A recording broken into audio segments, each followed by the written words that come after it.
Over 40 years ago, our brave men went to war, either because their country told them that they had to, they believed in the cause, or they simply felt that others shouldn't die while they stayed home.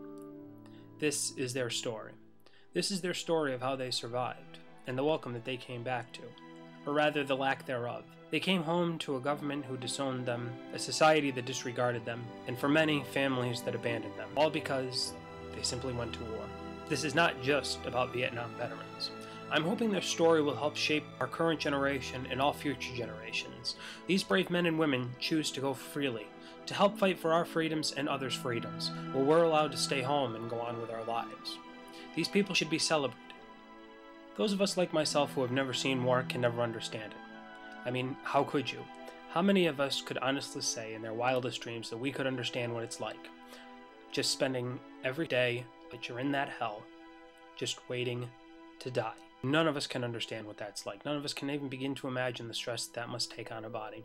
Now more so than ever, these brave men and women who go off to war are now having to endure that. And unfortunately, it never stops when the war is over. It continues through the rest of their lives. Never again should these brave men and women be forgotten.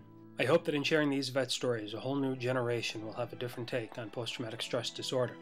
I hope no longer will families be broken up simply because a loved one has gone to war.